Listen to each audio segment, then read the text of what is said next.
Bonjour tout le monde, je vais vous présenter aujourd'hui une gamme de crayons qui sont les premiers crayons que j'ai véritablement achetés pour le coloriage pour adultes. Il s'agit des Zenacolor. Alors, donc comme je vous l'ai dit, ce sont les premiers crayons que j'ai achetés sur Amazon. Alors pourquoi je les ai achetés? Parce que j'ai commencé d'abord le coloriage pour adultes avec mes crayons d'écolier, les crayons que j'avais à la maison, qui traînaient, des crayons un peu que les enfants utilisent. Ça m'a beaucoup plu, mais très vite je suis tombée à court de nuances. Donc je voulais un petit peu perfectionner mon coloriage, aller un petit peu plus loin. Et d'abord la première chose qui m'a manqué, c'était les teintes. Donc en allant fouiller un petit peu sur Amazon, très vite on voit des très belles palettes de couleurs. Quand on voit les vidéos, on voit qu'il y a vraiment un choix énorme de crayons. Donc je me suis dit je vais pas encore investir de trop parce que je savais pas encore si ça allait me plaire, si j'allais continuer. Et donc j'ai acheté cette boîte de 120 Zenacolor. Alors je l'ai acheté à l'époque, enfin c'était plus ou moins une trentaine d'euros, mais les prix changent, donc je vous conseille d'aller voir vous-même sur Amazon. Et alors quand on l'ouvre, voilà, donc on a plusieurs étages, donc ici, on a là, je sais pas si vous voyez. Il y en a un troisième étage avec les couleurs brunes et noires. Voilà. Et donc ce sont vraiment les premiers crayons que j'ai utilisés pour faire mes coloriages. Alors un crayon, comment ça se présente? Je vais vous prendre une teinte pour vous montrer. Alors le bois est assez bien fini, la mine à l'intérieur est assez grosse. Et alors ce qui est très bien, c'est qu'on a aussi un numéro pour pouvoir faire notre nuancier. On a le nom du crayon et voilà, on peut sans souci faire le nuancier. D'ailleurs, à ce propos, je vais vous le montrer. Donc voici les nuances qu'il y a dans la boîte de Zenacolor. Hop, et si je tourne, voilà. Alors moi, pour commencer le coloriage pour adultes, j'avoue que j'aimais vraiment beaucoup ces crayons. Je me suis vraiment éclatée, il y avait vraiment plein de couleurs. Par contre, il y a vraiment des couleurs qui se ressemblent très fort. Donc ce qu'il y a déjà, c'est que le nuancier, il est assez indispensable parce que certaines couleurs ne ressortent pas du tout. Donc je vais vous faire un exemple. Le nuancier, il est indispensable parce que la couleur qui est sur le crayon n'est pas la même que celle qu'il y a sur la mine. Et donc quand on colorie, voilà, on s'attend peut-être à une autre couleur. Donc voilà, moi j'utilise mon nuancier pour ça. D'ailleurs, je crois que la majorité des crayons ont ce souci-là. Donc il faut quand même faire un nuancier. Et donc voilà, donc moi je trouve qu'il y a 120 couleurs, ok, mais il y a quelques doublons, mais bon, c'est pas grave pour le prix, c'est pas un problème. Par contre, ce qui moi m'a vraiment dérangé dans ces crayons, c'est que quand on les taille, la mine elle casse tout le temps. Mais tout le temps. Donc il y a des crayons qui sont déjà comme ça, tellement que je les ai taillés. Et voilà, moi ça m'énerve. Alors j'ai moins ce problème là avec l'aiguiseur, avec le DAL 133. C'est vrai que j'arrive un peu mieux à économiser le crayon, ils sont moins agressés, voilà. Et pourtant j'en prends soin de mes crayons, je les fais pas tomber, j'essaie vraiment de faire attention. Mais malgré tout, je suppose que c'est pendant le transport et la qualité n'est pas non plus optimale. Du coup, ça casse tout le temps. Mais ça, moi, c'est quelque chose d'insupportable. Et alors, très vite, j'ai eu un souci. Donc, je vais vous montrer tout de suite sur un coloriage ce qui me commençait à me déranger avec ces crayons. Donc voilà un de mes premiers coloriages que j'ai réalisé avec ces crayons. Enfin, c'était pas le tout premier, hein, mais voilà, ça faisait partie des premiers. Et je trouve que les couleurs sont assez fades. Ça manque vraiment de vivacité, de relief, de pigments. Donc ça m'a posé problème. Donc pas... Et alors pour avoir ces différences, ces ombrages, etc. Parce que moi j'aime bien travailler les ombres, je devais appuyer vraiment très fort. Et ça c'est un peu... Voilà, c'est dommage. Donc je trouve que d'un point de vue intensité, je trouve que d'un point de vue intensité de la couleur, on n'y est pas. On n'y est pas parce qu'il y a des crayons qui sont vraiment mieux. Maintenant je le sais avec en ayant utilisé d'autres gammes, ils sont mieux. Après voilà, on peut avoir des résultats quand même sympathiques, assez jolis. Voilà, maintenant aussi pour appliquer la couleur, ils sont d'une sécheresse vraiment vraiment forte. Donc je peux déjà vous le dire parce que je les ai beaucoup travaillés, je les ai beaucoup utilisés, je les connais un peu quand même. Et donc voilà, ils sont vraiment très très secs. Et ça c'est pour moi le plus gros point négatif de ces crayons.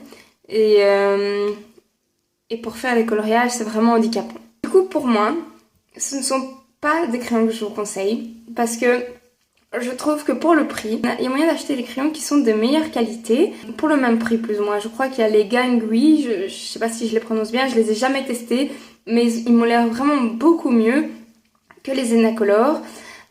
Déjà du fait qu'ils cassent tout le temps, que la couleur est pas très intense et surtout qu'ils sont secs, mais vraiment très très secs. Et donc voilà, moi je vous les conseille pas, mais alors pourquoi je fais cette revue sur ces crayons-ci aujourd'hui?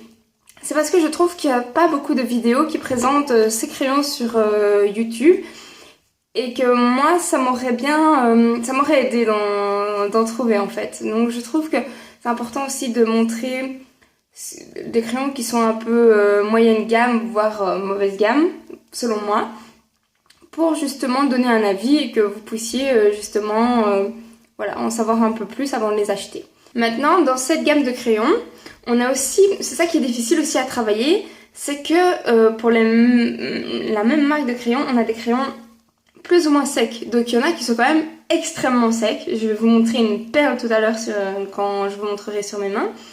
Et il y a des crayons qui sont quand même un peu plus gras et qui sont donc plus faciles à travailler. Donc ça aussi c'est assez déroutant. Donc moi je l'ai de suite remarqué quand j'ai fait mon nuancier, je dis oula, il y a des crayons ça va pas du tout, il y a des crayons ils sont limite trop bien.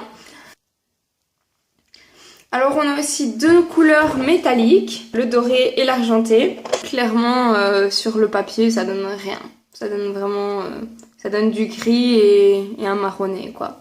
Non c'est pas terrible, vraiment pas terrible. Mais bon, je trouvais ça sympa de l'effort d'avoir essayé de faire des crayons comme ça. Moi je trouve que la boîte aussi est vraiment sympa. Moi je trouve que c'est facile à utiliser. Elle fait que 3 étages comme ça, moi j'aime bien. Je trouve que la boîte est très jolie. Donc voilà, moi si je devais vous conseiller des crayons, franchement ce serait pas ceux-là. Voilà, pour les raisons que je vous ai dit précédemment, même si après chacun a son avis. Moi je les ai utilisés et je les utiliserai encore si je dois faire des coloriages en particulier ou si j'ai besoin d'une couleur que je n'ai pas dans les autres, pourquoi pas. En tout cas je les garde, je les ai vraiment dans mon cœur parce que ce sont mes premiers crayons que j'ai vraiment achetés pour le coloriage pour adultes. Donc maintenant je vais vous proposer d'aller un petit peu sur mes mains pour voir un petit peu les dégradés qu'on peut faire, les aplats de couleurs, les mélanges entre les couleurs. J'ai un crayon que je dois vous montrer, c'est une perle ce crayon là, il est tellement sec que franchement c'est abusé, il faut que je vous le montre. Et alors vous montrer justement les crayons qui sont un peu plus gras, vous montrer ce que je pense par rapport à ça. Et après pourquoi pas faire un petit coloriage comme j'avais fait pour les Prismacolor, faire un petit coloriage avec pour vous montrer vraiment le résultat qu'on peut avoir avec ces crayons. Donc voilà, je vous laisse ici, on se retrouve sur mes mains et donc voilà, à tout de suite. Voilà tout le monde. Alors j'ai préparé ma petite feuille, donc en premier on va réaliser un aplat de couleurs, donc je vais prendre mon crayon et tout simplement passer le crayon sur mon papier pour voir l'aspect et le rendu que ça donne. Ensuite, on va faire un dégradé de couleur et on va essayer après avec l'essence sans odeur, voir si ça se dilue bien. Et alors après, ça c'est un petit plus que je voulais vous montrer, c'est un crayon très sec et un crayon un peu plus gras qu'il y a dans la même boîte. Et donc c'est parti, donc comme j'ai fait mes cadres en vert, j'opte pour du vert. Ici j'ai pris la teinte... donc le numéro 040, la teinte foliage green. C'est ça. Allez, c'est parti.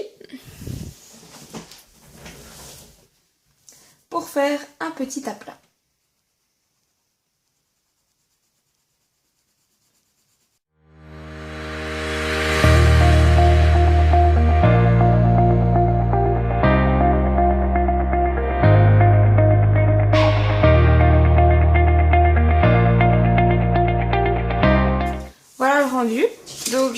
passer plusieurs couches pour essayer quand même de masquer un peu les traces du crayon. Donc voilà, sans trop m'appliquer, hein. Comme ça vous voyez un petit peu le rendu. Ensuite, on va faire un dégradé de vert. Donc je vais prendre, moi j'aime bien faire mes dégradés avec 3 couleurs. Donc je vais prendre un clair, un moyen, le même moyen que tout à l'heure, et un plus foncé. Et donc c'est parti, on va dégrader tout ça. Ici je commence avec ma couleur la plus claire. Et j'en applique une fine couche sur tout mon rectangle.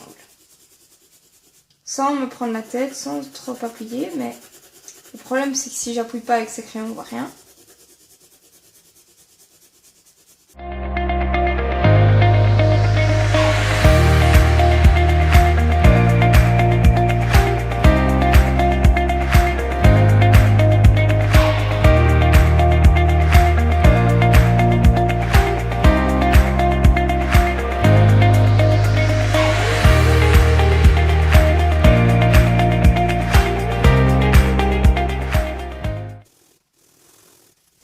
Voilà le rendu. Alors moi je trouve qu'on voit très très fort les traces, les jonctions on les voit encore, pourtant j'ai quand même essayé de bien travailler mes dégradés, mais je trouve qu'on voit vraiment trop les traces. Ici je suis allée verticalement, on le voit encore. J'ai essayé de blender comme je fais avec les Prismacolor avec ma plus claire, donc repasser un petit peu sur toutes les couleurs pour essayer de bien mélanger tout ça. Ça le fait un petit peu, mais c'est vraiment pas transcendant. Ensuite, on va essayer avec de l'essence sans odeur. Je vais faire la même chose, mais avec de l'essence, et on va voir un petit peu si ça mélange mieux les couleurs, et si ça réagit bien avec l'essence. C'est parti.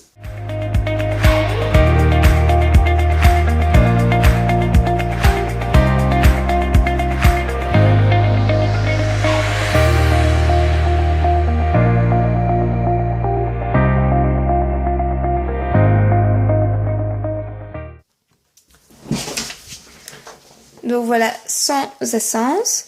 Maintenant, je vais, à l'aide d'un coton-tige, diluer avec un petit peu d'essence pour voir ce que ça donne.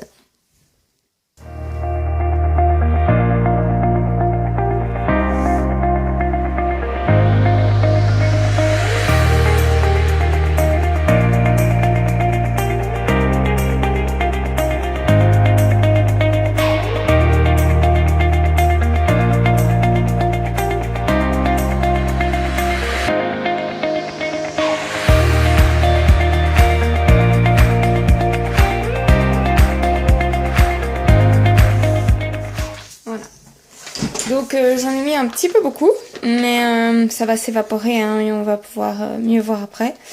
Alors je trouve le résultat vraiment bien, je trouve c'est incroyable comme ça se mélange bien en fait avec l'essence sans odeur. Les Enacolor ils réagissent très très bien à l'essence. C'est vraiment très étrange, je pensais pas du tout. Et en fait quand on colorie, on a tous des petits pigments qui se déposent vraiment sur le papier. Voilà, on voit des petites taches des petites taches un petit peu plus foncées, et en fait lorsqu'on passe de l'essence aux odeurs là-dessus, et ben les petites taches elles se mélangent vraiment bien entre elles, elles fondent un petit peu et ça donne ça match super bien. Je suis vraiment contente. Bon ici il faut laisser un petit peu sécher parce que vous voyez que l'essence mais franchement je suis contente, ça donne bien. Alors maintenant je vais vous montrer mon crayon le plus sec de la gamme. Autant vous dire que c'est une vraie catastrophe. Ça, je peux ranger. Donc, c'est celui-ci. Le 0,67 Fuchsia. Oh, c'est une catastrophe. Regardez, vous allez voir. Je vais peut-être un petit peu zoomer.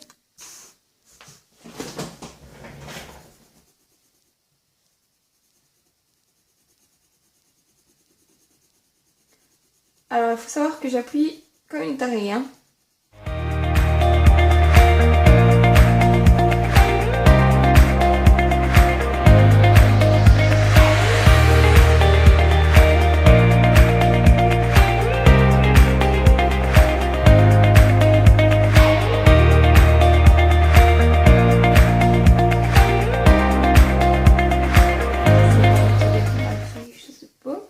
Bon voilà, enfin bref, ça c'est vraiment pas beau.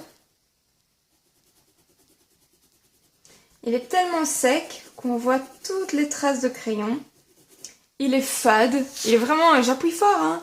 Il a aucune couleur. Alors j'ai même essayé de le tailler en me disant que c'était peut-être la couche en surface qui n'était, je sais pas, qui n'allait pas. Et ben non, pas du tout. Bon, après, la mine elle s'use pas du tout, hein. Vous allez pouvoir en faire des coloriages avec ce genre de crayon. Parce qu'ils sont tellement secs que... Enfin voilà, très décevant, très moche. J'aime pas du tout ça. Et alors un crayon un petit peu plus gras, enfin bien gras, pour la même gamme. Par exemple, une couleur très grasse.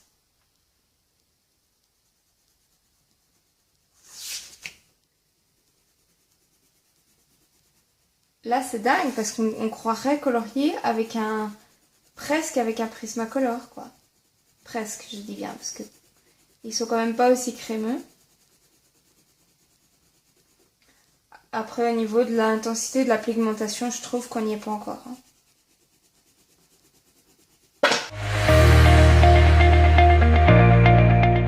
Je trouve qu'on voit quand même les traits du crayon. C'est quand même pas... Ça reste du Zenacolor. Mais il est beaucoup plus gras, quoi. Que l'autre, il est hyper sec. Donc c'est vraiment impressionnant les différences qu'on peut avoir dans une même gamme. Alors maintenant, je vous propose un petit coloriage avec ce crayon. Comme ça, vous pourrez vraiment vous rendre compte du rendu. Je pars sur ce coloriage-ci. Alors, je ne vais pas vraiment faire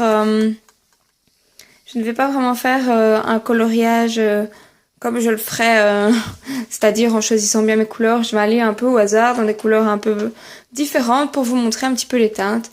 Et donc voilà, c'est parti. Je vais essayer quand même de faire des petits dégradés, des petits effets.